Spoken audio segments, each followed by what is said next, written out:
बुझिएगा। तो चलिए आज हम इकोनॉमिक्स का चैप्टर उठाते हैं और इकोनॉमिक्स में एनसीईआरटी क्लास 10 का स्पेशल अब आपका इकोनॉमिक्स का हर वीडियो आपको मिलता ही चल जाएगा। तो इसलिए इस इकोनॉमिक्स चैप्टर स्टार्ट से पहले अगर मेरा वीडियो को आप अभी तक यानी मेरा चैनल को अभी तक आप सब्सक्राइब कर नहीं किए हैं तो ज़रूर एक बार कर लीजिए। तो चलिए आज हम आपको इकोनॉमिक्स के बारे में बताते हैं कि इकोनॉमिक्स का फर्स्ट चैप्टर में आपका दिया हुआ है अर्थव्यवस्था एवं इनके विकास का इतिहास। तो विकास के बारे में तो नेक्स्ट में वीडियो पढ़ेंगे, लेकिन आखिर हम जान लेते हैं कि अर्थव्यवस्था है क्या। तो देखिएगा कि अर्थव्यवस्था आपका हो गया क्या है कि जीवन यापन के लिए अपनाई गई नई आर्थिक व्यवस्था को ही अर्थव्यवस्था कहा जाता है। यानी इसको इस टाइप से समझिए कि अगर हम जीवन जीने के लिए हम जो भी कुछ ना कुछ जुगाड़ किए हुए हैं तो उसे ही अर्थव्यवस्था कहा जाता है। अच्छा एक बात बताइए, जीवन जीने के लिए आदमी काम नहीं करेगा तो कैसे उसका पेट भरेगा? भरना चाहिए ना। आज जीवन जीने के लिए इंसान को हर इंसान का पेट भरना है।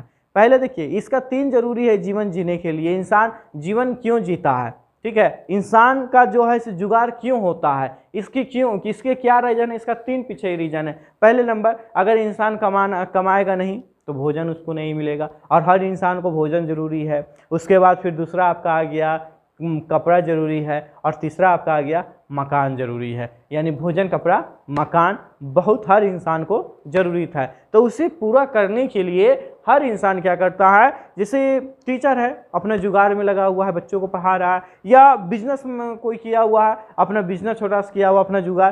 तो अब क्या होता है क्या कि यह पद्धति अच्छी तरह से अगर चल रहा है, आगे 3 चीज़ का डिमांड होता है और बहुत अच्छी तरह से चलने लगता है, तो फिर आगे पढ़ाई के बारे में, अपना शौक़ पूरा करने के लिए, अपना बच्चों के बारे में वह फिर आगे वही इंसान मतलब सोचने लगता है।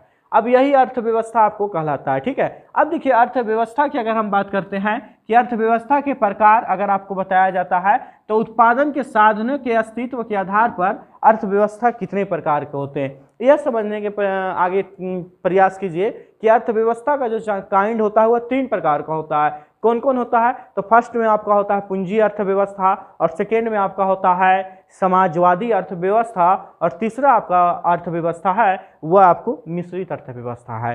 तो अब यहाँ पर यह बात आता है गाइस कि उत्पादन के साधनों के स्वामित्व पर। तो उत्पादन क्या है? उत्पादन प्रोडक्ट, यानी बोला गया है कि अगर हम कोई भी कार्य को उत्पादन करते हैं, अगर मान लेते हैं कि यह पेन है तो यह पेन को उत्पादन करने के लिए हमें क्या करना होगा, तो आगे इसके लिए एक छोटा या बड़ा सा ज़मीन लेना होगा या फैक्ट्री लेना होगा, जिसमें इसके बनाने के लिए मशीन लाना होगा, इसके बाद इसको बनाने के लिए वर्कर रखना होगा। तो इस प्रकार के कार्य को यानी उत्पादन, कोई भी हम मार्केट में उत्पादन करते हैं तो उसको किस प्रकार को मतलब किस श्रेणी में रखा गया, इसको उत्पादन किए तो इसको किस श्रेणी में रखा गया है। जैसे आपका मोबाइल है उसको उत्पादन किए तो उसको किस श्रेणी में रखा गया है, किस क्षेत्र में रखा गया है। इसी प्रकार अगर हम अभी आप जैसे वीडियो देख रहे हैं तो आपको किस इंटरनेट को आप सेवा किए तो उस सेवा क्षेत्र किस में रखा गया, कौन सा भाग में रखा गया, कौन सा क्षेत्र में रखा गया।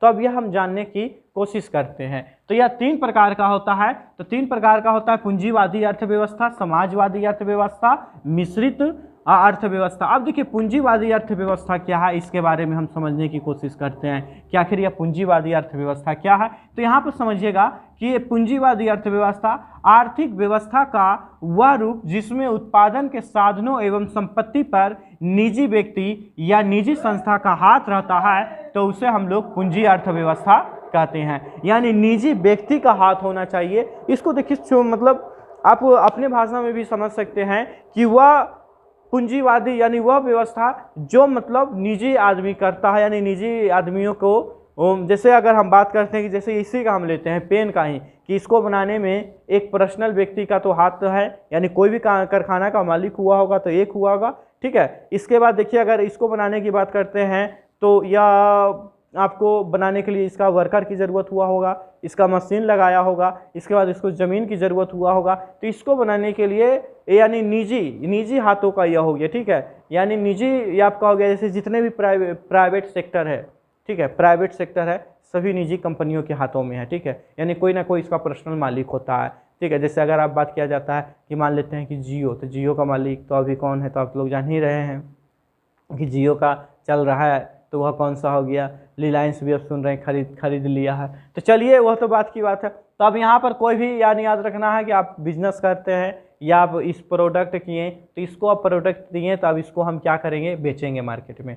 तो ये बेचेंगे तो इसको 10 रुपया में बिका, 10 रुपया इसका कीमत रखा। यह कीमत सरकार नहीं रखता है, याद रखिएगा। यह कीमत वही व्यक्ति रखेगा जो व्यक्ति इसको बनाता है, ठीक है। जो व्यक्ति इस पर पूरा अधिकार है, उसको बनाया, वो प्रोडक्ट किया, वो लॉन्च किया 10 रुपया में बेचा। अब वह सोच रहा है कि हमें 10 रुपया में पड़ता नहीं पड़ता, ठीक है, हमें 10 रुपया में इसको फायदा नहीं है, तो अब इसको 20 रुपये में बेचेगा, इंसान उसको लेगा भी। तो इस पर सरकार कुछ नहीं कहेगा कि तुम 10 रुपया में पहले बेचता था, अब 20 रुपया में काहे बेच रहा, यह पूछ नहीं सकता सरकार। क्यों नहीं सरकार पूछेगा? क्योंकि इसको सरकार को टैक्स से मतलब है, ठीक है। इस पेन को खरीदे 20 में या तो 10 में जनता खरीदे, सरकार को उससे कोई मतलब नहीं है। सरकार को किससे मतलब है? इस पेन से बनाने वाला, चूंकि उसका टैक्स देना ही पड़ेगा, क्योंकि यह 20 बढ़ाएगा तो उसको टैक्स भी देना पड़ेगा।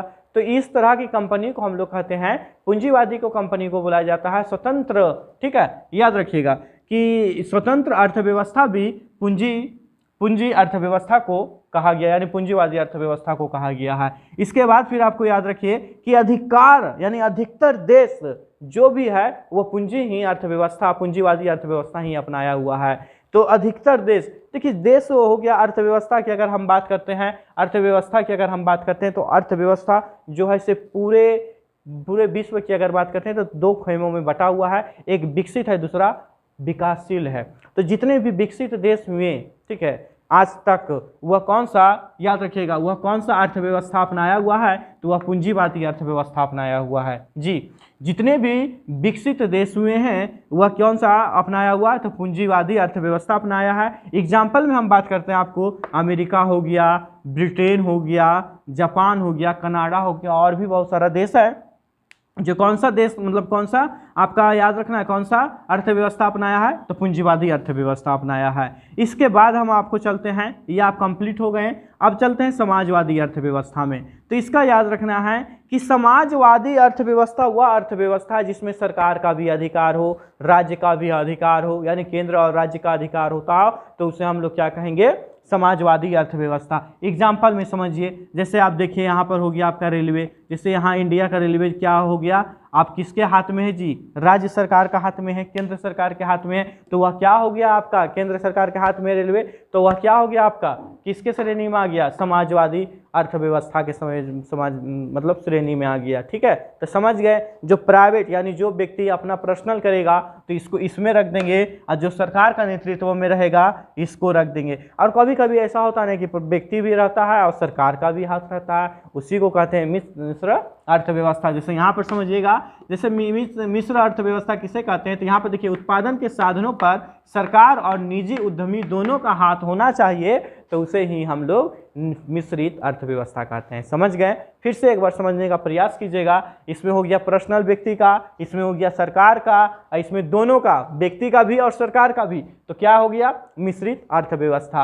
अब यहाँ पर अर्थव्यवस्था को आपको काइंड भी बताए हैं कि देखिए अर्थव्यवस्था हो गया 2 खेमों में बटा हुआ, एक विकसित, एक विकासशील। विकसित का मतलब क्या होता है ये समझिए। देखिए विकसित का जो प्रति व्यक्ति आय होता है सबसे अधिक होना चाहिए, ठीक है, सबसे अधिक होता है विकसित का, और उसका जो जीवन स्तर होता है ना बहुत अच्छा होता है। और लेकिन इसका जस्ट अपोजिट की अगर हम बात करते हैं तो विकासशील हो गया, इसमें प्रति व्यक्ति आय सबसे कम है और जीवन स्तर बहुत ही खराब होता है। अब यहाँ पर देखिए प्रति व्यक्ति आय का मतलब क्या होता है, इसको देखिए। आय का मतलब आपको बताया जा रहा है कि जो भी इंसान मतलब अपने मेहनत से, ठीक है, कोई भी इंसान का ले लेते हैं, जो भी इंसान अपने मेहनत से जो भी पैसा कमाता है, उस जो भी पैसा कमाया और अर्जित किया, उसी को हम लोग आय कहते हैं। इसके बारे में, आय के बारे में फिर से एक वीडियो आपको चलेगा नेक्स्ट में, ठीक है। तो अभी इतने समझिए कि जो भी इंसान अपना काम किया, मेहनत से जो भी पैसा कमाया, उसी को आय कहा जाता है। तो आप देखिए जैसे 24 घंटा हर इंसान के पास टाइम है, ठीक है। एक ही कंपनी में किसी को 8 घंटा में 8,000 रुपया देता है, और वही 8 घंटा में किसी को 80,000 रुपया देता है। तो किसी का नॉलेज पर फ़र्क है कि आखिर उसमें ऐसा क्या नॉलेज है, आखिर उसमें ऐसा क्या नॉलेज है, वो आप जानते होंगे। इसीलिए कहते हैं बच्चा कि जितना से टाइम अगर आपको मिले तो जितना से जितना पढ़ाई करो, ठीक है। ज़्यादा टाइम मिले मोटिवेशन वीडियो देखो, या उसके बाद और अगर अतिरिक्त टाइम मिले किताब उठाओ और पढ़ना स्टार्ट कर दो, ठीक है। लाइफ देखो, लाइफ को आपको बताएं कि लाइफ आपको जीना है, ठीक है। तो लाइफ आपको जीना है तो इसमें आपको सोने में बिता दो, चाहे इस लाइफ को आप सोना बना दीजिए।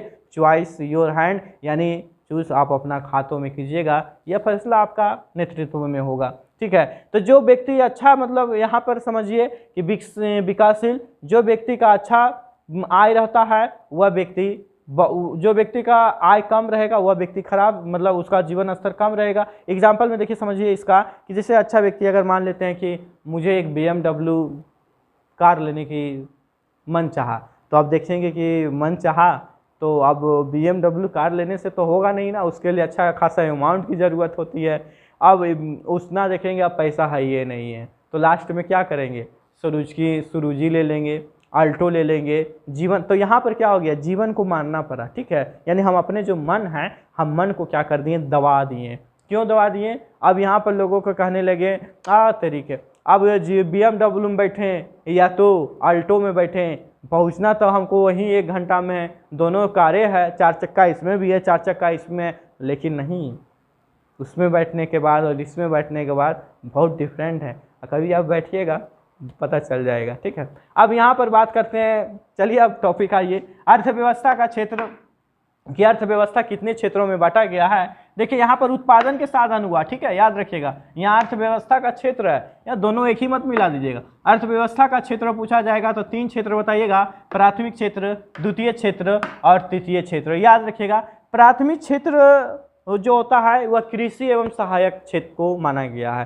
कृषि कार्य आप जो भी करते हैं, ठीक है, कृषि में आप जो भी कार्य कहा जाएगा उसको आप प्राथमिक क्षेत्र में रखा जाएगा। एग्जाम्पल में हम देखिए आपको बात करते हैं, कृषि करते हैं, कार्य करते हैं, जैसे आप खेती करते हैं, पशुपालन करते हैं, मत्स्य पालन करते हैं, कुक्कुट पालन करते हैं, और भी बहुत सारा पालन करते हैं, मधुमक्खी पालन करते हैं। तो यह कौन सा मतलब आ गया, कौन सा श्रेणी में आ जाएगा, प्राथमिक क्षेत्र में। यानी छोटा सा याद रखना है, छोटा टॉपिक पर याद रखना है कि हमें कोई भी हम मतलब कृषि करें, ठीक है, तो वह प्राथमिक क्षेत्र में आएगा। लेकिन द्वितीय क्षेत्र को, अब द्वितीय क्षेत्र के देखिए, द्वितीय क्षेत्र जो होता है, द्वितीय क्षेत्र को ही औद्योगिक क्षेत्र कहा गया है। औद्योगिक का मतलब देखिए, औद्योगिक का मतलब हो गया उद्योग, ठीक है। उद्योग से हम समझ गए कि वो निर्माण कार्य संबंधित इसमें आएगा, ठीक है, याद रखना है। तो निर्माण कार्य संबंधित आएगा, तो निर्माण से देखिए जैसे विद्युत का निर्माण हो गया, गैस का निर्माण हो गया, उसके बाद जल आपूर्ति का निर्माण हो गया। देखिए जल आपूर्ति क्या है इसे समझिए। जैसे जल आपूर्ति, जो जहाँ जल की कमी होती है ना, तो वहाँ जल जो है ना